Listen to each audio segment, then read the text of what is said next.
On today's video, we'll begin the rear installation of the 2.5-inch Rubicon Express suspension system on this 1991 Jeep Wrangler YJ. The first step in this installation is removing the wheels and tires and supporting the Jeep with jack stands on the frame, just as I did on the front installation, and supporting the axle with a jack. I've got the suspension dropped down as far as it'll go, and the jack is literally just supporting the weight of the axle. Next is to spray everything that I'm planning to remove, every nut, every bolt, with PB Blaster. Of course, I've been spraying this every couple weeks for the past few months to make life a lot easier, but I am going to go ahead and spray them right now. You know, every little bit helps. I went ahead and removed the exhaust tip from this Borla catback exhaust system. I had to remove it to give enough clearance to get this right rear shackle bolt out of the leaf spring. That's the nice thing about a bolt together exhaust system, is you can always unbolt sections as needed.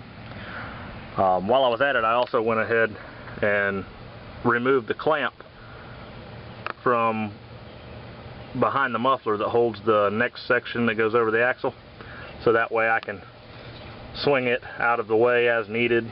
It might help with removing the track bar bolt as well as that right rear upper shock bolt.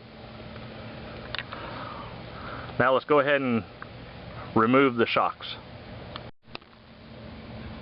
Now I'm working on removing the upper shock mounting nut as well as the lower shock mounting bolts. They're 3/4 inch or 19 millimeter, whichever you choose. Using the impact wrench on the shock mounting bolts and nut definitely makes it go a whole lot quicker, and soaking them down beforehand with PB Blaster, I mean that actually soaked in between the bolt and the bushing and allowed the upper shock mount to, you know, just slide right off. The bushing didn't stick to it at all. Now I'm going to remove the track bar mounting bolt on the axle itself. The nut on the back side of it is, or should I say front side really, is a 13/16, and the bolt itself is a T55 Torx bit, and I've already got that in the impact wrench. So let's go ahead and get this removed. That bolt came out with no problems whatsoever, and just like on the front, don't forget to remove this little metal piece here, since the Rubicon Express kit says not to reinstall the rear track bar. Removing this so it doesn't find itself on the highway or in somebody's windshield or tire. So that's it for the axle mounting side of the rear track bar. Now let's get to work on the frame side. The frame side of the rear track bar, it's a lot tighter to get the impact wrench in there. If I can't fit it between the track bar mount and that cross member before the fuel tank, I'll just go ahead and use a ratchet. Removing the bolt on the frame side of the rear track bar was a bit tight, getting the impact wrench in there, but I was able to get it in there. And once the nut came off, the bolt actually it was sitting in there loose, so that one wasn't a problem. I was actually expecting that one to be a little tight. Now let's go ahead and remove this track bar. I've got the rear track bar removed. I went ahead and put the bolts back in it, and I'll just put it in the shed in case I ever do go back to stock suspension or maybe on some other Jeep project. Next, I'm going to remove the nuts from all of the leaf spring mounting bolts. Now, just like in the front, I'm going to reuse the factory shackles, so This nut here, I'm not going to remove all the way. I'm just going to loosen it enough to allow me some flexibility in the shackles for installing the new springs. But I am going to just remove all the nuts and leave the bolts in place to hold the leaf springs. And once those are done, I'll go ahead and remove the nuts from the U-bolts on both sides so that the axle will just basically be resting on the jack. And I'll remove one leaf spring at a time and install the new leaf spring on that side, so that way the leaf springs will still be able to balance the axle a little bit if needed. So let's go ahead and get these nuts removed. I finished removing all the nuts from the leaf spring mounting bolts. I didn't have any problems with any of them, thanks to pre-soaking them with PB Blaster for several weeks and using the impact wrench. As I said before, I am leaving the bolts in place to hold the leaf springs, and I am going to swap one leaf spring at a time, so that way the other leaf spring can balance the axle, since I'm still down to one floor jack right now. On the rear, I am going to have to do things a little different than I did on the front. The left rear, there's not enough room. I don't know if you can see this. There's not enough room to pull the bolt out thanks to the fuel tank. And with the suspension fully dropped like this, it's pulling that shackle in too far. So I'm going to end up removing the frame end of the left rear leaf spring first and let it swing down, which will then move that shackle out far enough where I can get the bolt out past the fuel tank skid plate. Now the leaf spring on the right rear, I'll probably be able to do the same as I did the front and remove the shackle in first and let it swing down on that main eye on the frame end. So first off, we've got to get these nuts off all the U-bolts, and then we'll go ahead and get started on this swapping the leaf springs. The left rear leaf spring is now removed, and as I said I was going to do, I removed the frame end of the leaf spring first, which allowed me to move the shackle out enough to pull this bolt out. I had a hard time getting the leaf spring centering pin removed from the axle. It did not want to separate, so I ended up using the tie rod tool or pickle fork or whatever you want to call it, and just tapping it between the spring perch and the leaf spring, and it popped right off on 2 hits. So let's go ahead and prep the new leaf spring, get the bushings installed, and then we'll get that spring installed in the Jeep.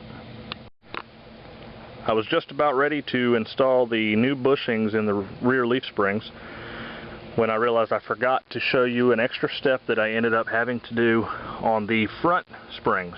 You know, I had the front springs installed and everything, and when I went to set the axle down onto the leaf spring, the center pin was not seating all the way into the spring perch. Now I thought at first that it was a depth issue, because the hole on the front spring perch is a 9/16 diameter, and the head on the Rubicon Express center pin, or at least the ones that came with the 2.5-inch lift springs, was 9/16. I ended up lifting the axle up, and then using a C-clamp to hold the pack together, I removed the center pin and then test fit it in the spring perch. And what it was is it was just too tight diameter wise, and it was basically just the coat of paint that was on it was keeping it from seating all the way. It was just binding. So I ground all the paint off the diameter of the head and then test fit it again to make sure I did not have a depth issue. And there was actually about an extra 1/8 inch that I could have gone before it bottomed out, so we were good on depth. But rather than installing the springs in the rear and then having to back up a step and deal with the same problem, I went ahead and used the C-clamp again to hold one pack together, and then removed the center pin. And now I'm just going to test fit to make sure we don't have any issues on the rear spring perches on the Dana 35. I'm back underneath the Jeep now, and I have already test fit the Rubicon Express center pin to see if it would fit the hole in the Dana 35 spring perch, and it does not. The front axle, those spring perches, the hole was a 9/16 diameter, and the head of the Rubicon Express center pins is 9/16 diameter, but it was binding and not seating all the way due to the paint buildup on the center pin. Ground the paint off and it fit perfectly. Here it's a bit more of an issue than that. Depth is not an issue, just like on the front. I think we're good on depth. But the diameter of the hole in the Dana 35 spring perch is a 1/2 inch diameter. The head's a 9/16 diameter. It's going to take more than just grinding the paint off. So that's option one. We can grind this down to 1/2 inch diameter to fit the spring perch and install the springs. Or option two, which is drill out the 1/2 inch diameter hole to a 9/16 diameter hole and then install the springs. Of course, still may have to grind a little paint off the center pin, but that'd be about it. Since this center pin does fit the spring perches that I'm going to use for my Dana 44 rear axle swap in a few months after the suspension settles, I'm just going to leave this alone and go with option two, which is just drill the 1/2 inch hole out to a 9/16. I've already got the drill bit and drill ready to go. I am going to use a little bit of oil to keep the drill bit cool and keep it cutting smooth, and then I'll go ahead and test fit the center pin again, reinstall it in the spring pack, and go ahead and install the springs. So let's go ahead and get this hole drilled out. The hole is now drilled out to 9/16 diameter. It was pretty easy to do, but now that I have test fit the center pin into it, you can see it does not seat in all the way. It does bottom out on the axle tube. So if you were not going to use the shims that came with the kit, you would have to grind a little bit of the head off on the center pin to make it fit. These are not the kind that have the removable spacer, even though on the instructions it says they are. These are not. The ones that Rubicon Express sells individually, they do have a spacer that comes off, but not this set. They're solid. But as you can see, it does bottom out, but using the shims, that will not be a problem. So let's go ahead and install these back into the spring pack. The center pin has been reinstalled in the spring pack, and I have also installed the bushings and sleeves into both of the rear leaf springs. Now I'm going to work on installing the left rear leaf spring first, then we'll go ahead and remove that right rear and install the new one on that side. The left rear leaf spring is now installed. The bolts are in and the nuts are only on hand tight at this time. I'll torque all the bolts down once the weight of the Jeep is back on the suspension again. As I said before, I am using the degree shims that are supplied with this kit. In this particular kit, they are the fairly cheap aluminum ones.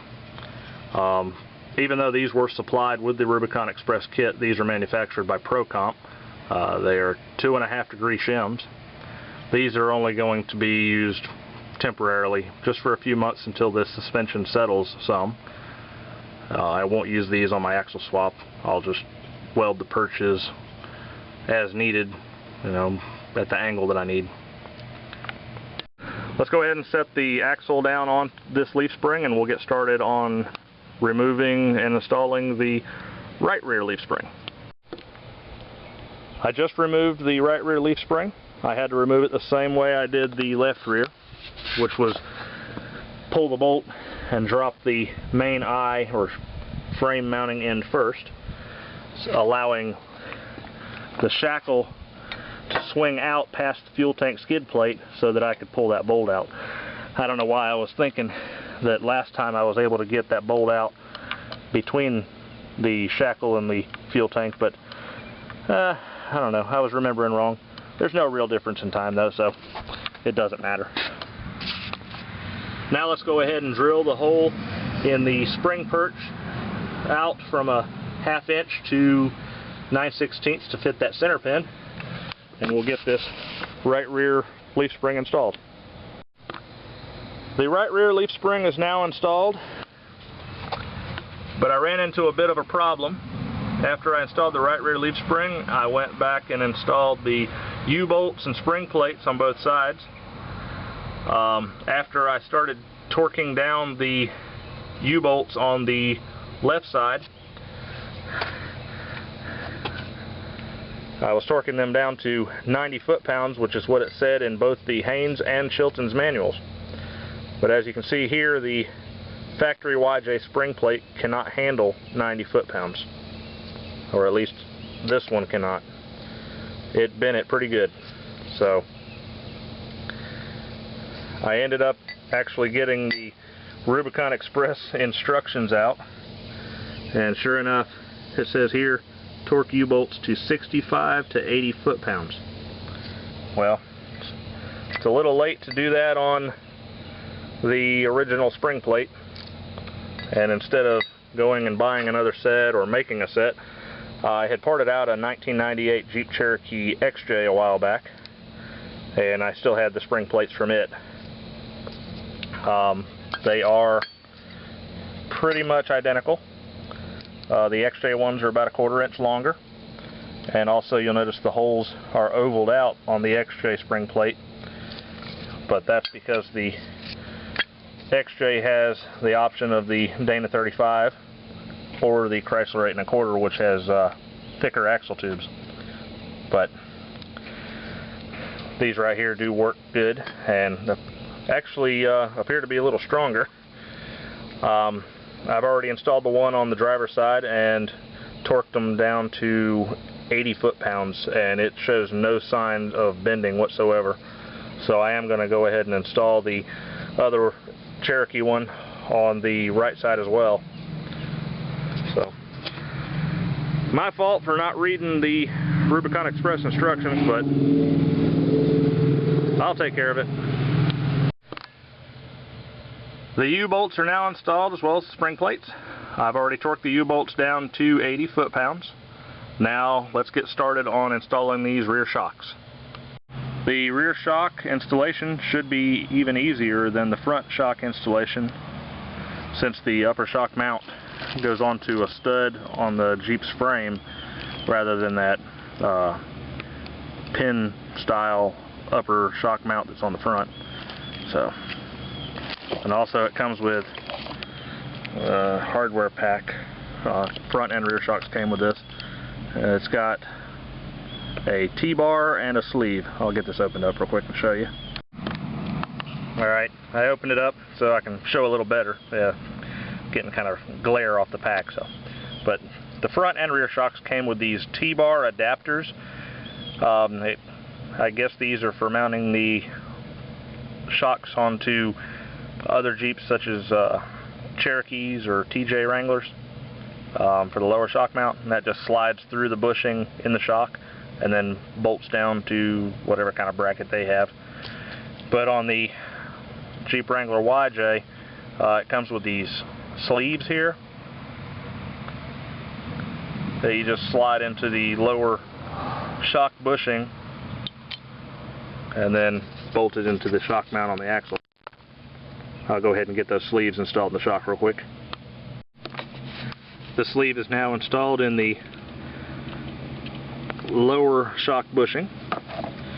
I don't know if you can see that.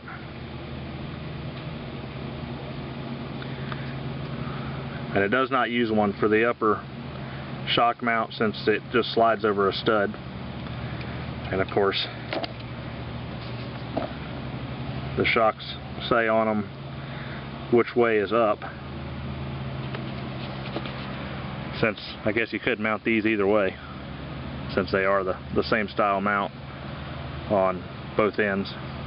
The front ones will only go one way, of course. So let's go ahead and get this rear shock installed. Both of the rear shocks are now installed.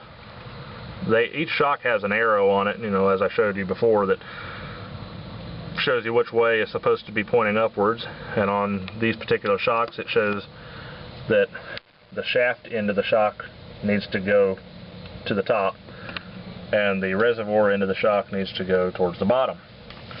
Well, I installed both of them that way, and I'm having a bit of a clearance issue. I'll show you real quick. I've just got this thin piece of cardboard paper, and it barely fits between the shock tube and the axle on the right rear, and this is at ride height. I've got the jack supporting the full weight of the vehicle. It's just hovering over the jack stands right now. As you can see, it fits right now.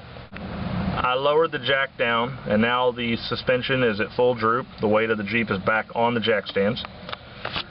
And I left this piece of cardboard paper stuff in here to see if I could pull it out, and it is completely stuck in there. I mean, it's not light contact between the shock tube and the axle tube. It's basically all the weight of the axle is resting on the shock tube. So now I'll show you how tight the other side is. I'm now on the left rear of the Jeep, and the jack is supporting the weight of the vehicle once again. So it's basically at ride height again. And where on the right rear I was able to fit that piece of paper between the shock tube and the axle tube, at ride height on the left rear, it is still making contact. I have no clearance at all. I'm not sure if this is going to result in denting the outer tube of these twin tube shocks. And if it does dent it, I don't know if it's going to affect the performance. Now, I could run the shocks upside down and have all the clearance in the world, but I don't know if running them upside down will affect the performance of the shock or the life of the shock. So I'm just going to leave them this way. If this contact between the axle tube and the shock tube does result in a dent,